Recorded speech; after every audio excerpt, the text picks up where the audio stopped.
What's up, dudes and dudes here? My name's Seth, and today we're going to be talking about the Trove Night rework, which is going to be updated on consoles and PC November 14th with the Trove Adventure update. So first of all, we're going to talk about all the changes and all the numbers and stats and stuff like that, which of course this was all included in the Trove patch notes. However, I know a lot of you didn't end up actually reading through it because it certainly was a big wall of text. And in my patch notes video, we kind of skipped over this so that I could have a separate video all to itself talking about the Knight and whether or not he's actually going to be something worthwhile. And yep, he's gonna end up being quite a powerful character, dude. Those of you that want to go out and main the Knight, you finally can. He's still a little bit gross with his animation and stuff like that. Nothing really ended up changing in that regard. Like, he's not cooler, but I know that a lot of people out there actually think that the Knight's kind of adorable just because of how stupid he looks in the first place, myself as one of them. So the basic melee attack for the Knight can now hit NPCs one block above or below. It seems to actually work with most of his abilities as well, which is definitely good for actually attacking like kind of airborne enemies and some enemies that are up on block ledges and stuff like that. The basic attack for the Knight now also does 117% more damage, so it's actually over twice the amount of damage that you would normally do with your left click attack or just right trigger on consoles. Retribution now causes the Knight's basic attack to reduce target outgoing damage by up to 5%. Additional attacks refresh the stack of the debuff. So that's going to end up being Retribution. It's just his passive. So as this ends up going up, you're going to be able to just tag enemies. The Knight's basic attack reduces a target's outgoing damage. So as you're just attacking enemies, it means that they're going to end up having like 5% damage reduction towards you, or they're going to do less damage. Ultimately, it doesn't really make that much of a difference, but I guess it's still pretty cool just because it means that the Knight kind of is a little bit useful towards a party goal. Honestly, I would like to see these updates to all of the classes so that all of them could kind of synergize a little bit better here. But it says that it can stack up to 5%. Additional attacks refresh the stacks of the debuff. I don't know why it says stacks, because it says it can go up to 5%, but the damage is already going to be reduced by 5% when it ends up triggering in the first place, which is kind of odd. I don't know whether or not it stacks with other Knights, but I don't, like, that's the thing. I don't really know. Anyways, Smash energy cost has been reduced by 50%, so that's just going to be your right click. As you can see, we're pretty much able to spam it on cooldown now, and I don't really have any energy regen on any of my gear as far as I know. No, I do not. I got on my ring though, but either way we would be able to spam it, not that you necessarily want to. Smash no longer has knockback, which is always a big deal. Boomeranger should get rid of his knockback, but it also no longer has a stun effect. Smash now has a 3-second taunt effect, similar to the Empowered Revenant's gem. So as you end up right-clicking, it means you're going to taunt enemies. The AI in this game is generally very poor, so good luck if it actually ends up doing that. Most of all, you're going to do that in Shadow Towers because just the normal Shadow Tower enemies are going to be going towards the Knight. But, you know, it's not really like he's that much of a tank in Ultra Towers or anything like that. Time will tell. We'll see what happens. Melee characters kind of get thrown to the wayside, but on Titan bosses, taunting doesn't work just because their AI is different, and it's just like that. So his charge now does 22% more damage. That's without his class gem ability. His lunge attack, that's going to be his charge. Charge now applies, now does damage, I mean, when passing enemies. So just as you pass enemies on your left and right, it's going to do damage. Charge now applies a taunt to all NPCs affected by the ability. Charge now applies a 1-second stun to all targets that take damage. Pretty cool. And then there's going to be Iron Will, which is his ult. The energy cost has been reduced by 50%. It now reduces 50% of all incoming damage to the Knight instead of 75%, so it's not as tanky. It will now reduce 10% of all incoming damage for 7 other players around the Knight within 8 blocks. So that's pretty cool, because if you have other players around you within 7 blocks and cast your ult, they're going to all end up getting this cube as well, and it's going to negate 10% damage for them. So it's kind of good, gives them a little bit more survivability, but again, as far as ultras are concerned, no, you're still going to get one shot unless you have a whole bunch of health. Iron Will now redirects 10% of all incoming damage to the Knight for up to 7 players within 8 blocks. I don't really understand what that means. Does it mean that it takes the 10% damage from all of the players and throws it onto the Knight?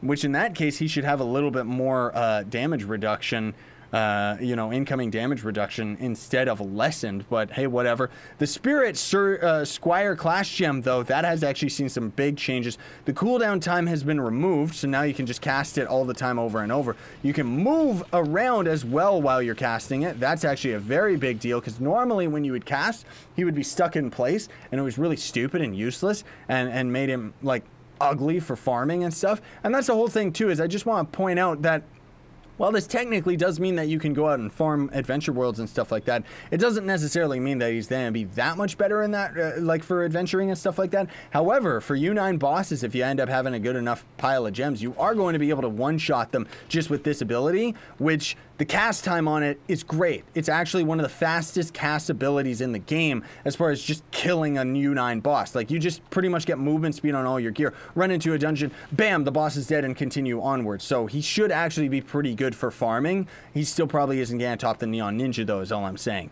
So then there's also going to be an energy cost reduction for the ability, and this is probably, not probably, this is going to have to end up being nerfed. I'm sure the devs already know about this. If not, they're going to after this video. But for some strange reason, his class ability has a stun, and you can legit perma-stun enemies. So check this out, because we're just going to be hanging out in an Ultra Shadow Tower. Oh no, we're dealing with some trouble here. Look at this. All of these enemies just can't actually do like any damage to us, and they aren't going to be able to do any damage to anybody else. I mean, the ranged characters are attacking me because I'm not beside them, but the whole thing too is if you end up timing it right, you can actually perma-stun an enemy, and if you end up having 2 knights, the enemies just can't move at all. And the fact that you can actually just spam this ability, like, he straight up is brokenly powerful. Like, this just makes him the best class for Shadow Towers. Now, again, I cannot stress enough and want to make this point perfectly clear. He's definitely end up gonna get this part of him nerfed because it's a bit broken.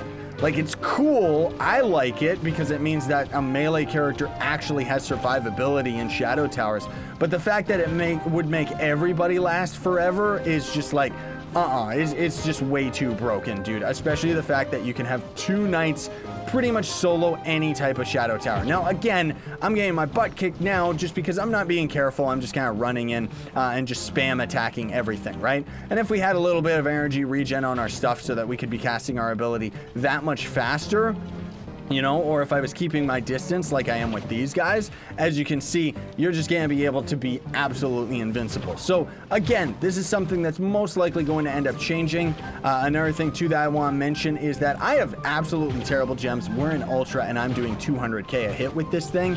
Merc and Joe were actually doing some of the calculations with the Knight, and his class gem ability is going to be able to do well over 1 mil damage in Ultra Towers. So the Knight essentially is going to end up being the replacement for the Neon Ninja. If he keeps that stun, like if that's actually a thing that's going to stay with the character, he might actually become one of the most useful characters in the game as far as just getting through the normal shadow arenas. Again, I do feel that it seems to be a little bit too broken, the fact that you can just kind of keep them stun locked forever. And again, if you have 2 knights, you're just invincible. That said, if you get to a Titan boss, Titan bosses cannot actually be affected by stuns, just like they can't be affected by aggro or pretty much anything outside of the Ice Sage's slow ability. And because of that, you're not going to be able to use the Knight for Titan bosses at all. Like, he's just going to suck on them. So I would like to see this as a permanent thing. It would make Shadow Towers a walk in the park. And that is single-handedly why I do not see that it's going to end up being a thing that they'll keep around, because it's pretty cheap, dude.